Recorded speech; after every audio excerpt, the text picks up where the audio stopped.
Une femme, un chemin, Road to Millionnaire 365 jours 55. Alors, pendant ces 7 jours où je n'ai pas posté, où j'étais en mode silencieuse, je me suis quand même connectée à d'autres espaces. J'ai continué à vivre et j'ai notamment vécu 3 jours de masterclass les 7, 8 et 9 juillet dernier. Et ces 3 jours ont déplacé ma vision. Au début, je ne savais pas pourquoi est-ce que j'y allais. J'ai simplement en fait ressenti l'appel d'y être et j'ai écouté mon intuition tout simplement. Et je me suis inscrite, engagée à participer à ces masterclass. Depuis quelques mois, quelque chose en fait a changé dans ma manière de m'engager, que ce soit dans un espace payant ou dans un espace gratuit. Je considère maintenant que la valeur de ces espaces en fait se compte en dizaines de milliers d'euros et du coup je m'engage en conséquence. Alors, avant, je n'étais pas investie de cette façon. J'y allais avec l'intention de trouver une réponse, de comprendre mentalement, tu vois, les choses, et parfois même de la mauvaise énergie. Et quand cette réponse, en fait, ne venait pas, en fait, je lâchais. Et je me disais, bon, bah, de toute façon, c'est pas grave, il y a le replay. Donc, je suis pas obligée d'assister non plus au live. J'étais vraiment désengagée, tu vois. Et dans 80% des cas, je ne regardais mais jamais le replay. Je n'allais pas au bout des choses, que ce soit dans les formations, ni dans des programmes, ni dans des espaces qui pourtant étaient gratuits. Bon, aujourd'hui, c'est différent parce que je m'engage sur moi-même et sur mon entreprise et sur mon développement personnel. À la fin de la première journée de masterclass, l'hôte nous a donné des exercices. Et en voyant ces exercices, je me suis dit, non mais oh my god, en fait, je n'ai juste pas envie de répondre à ces questions. J'ai senti vraiment une forme de résistance et de lourdeur. Et pourtant, tu vois, la première journée de masterclass a été un bouleversement positif. Mais c'est venu me chercher, mais positivement. Les exercices, je les ai faits 2 heures avant la masterclass du 8 juillet. Et ces exercices, ces questions ont été, oulala, j'arrive plus à parler, ont été très très très révélatrices. Pourquoi est-ce que je dis ça ? Parce que les questions m'ont mise face à ma vérité. Et je me suis rendu compte en fait que si j'avais des résistances, c'était parce que je résistais à l'idée d'aller encore plus profondément en moi.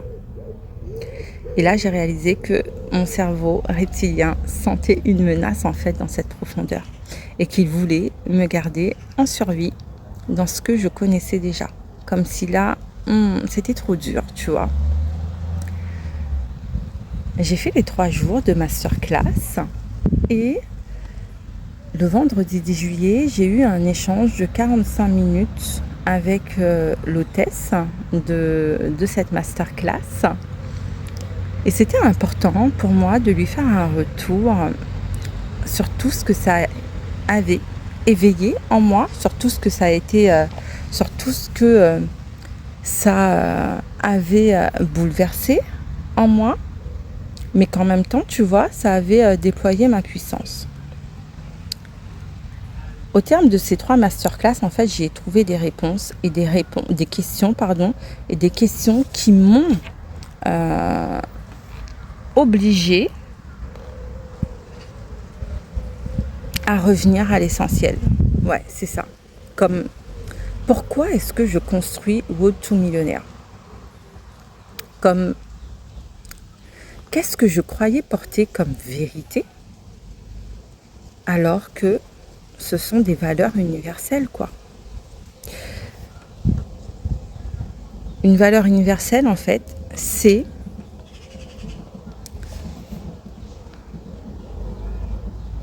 quelque chose que personne ne peut vraiment contester, comme la liberté, l'intégrité, la dignité, le fait de mériter d'être heureuse, et une vérité, ce qu'on ce que elle appelle une vérité clivante, c'est une position en fait qui m'appartient à moi.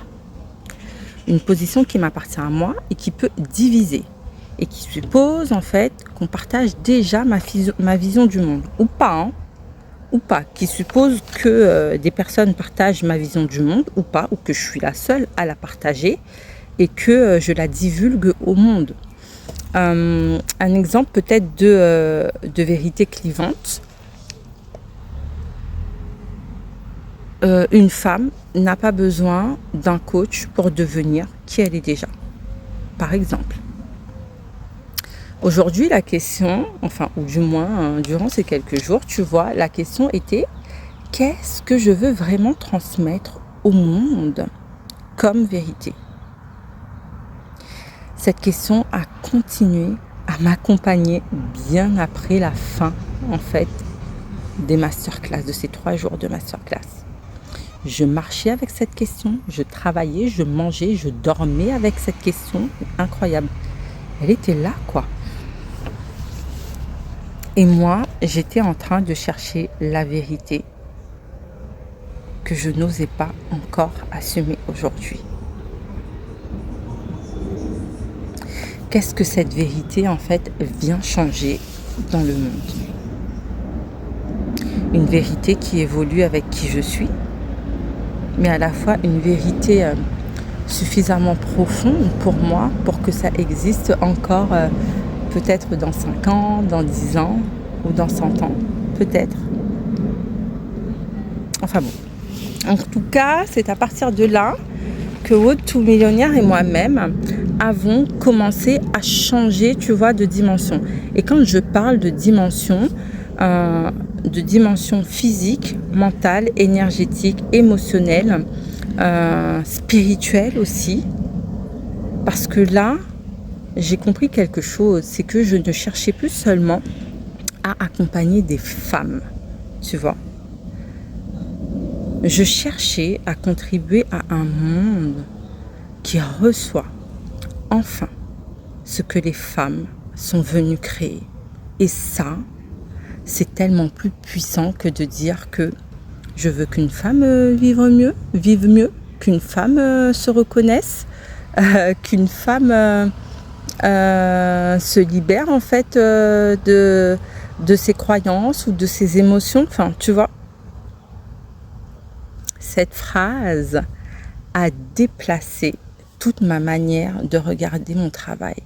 Cette phrase qui est venue me dire que je cherche à contribuer à un monde qui reçoit enfin ce que les femmes sont venues créer. Et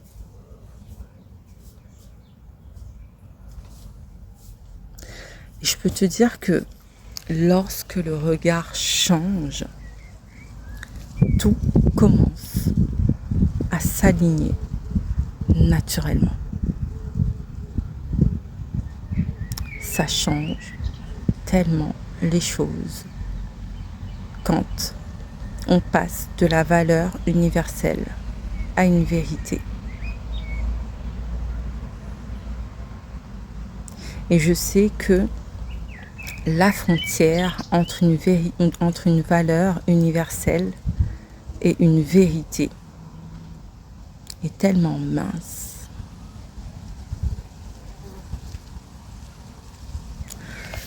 Road to Millionnaire 365, jour 55, le chemin continue.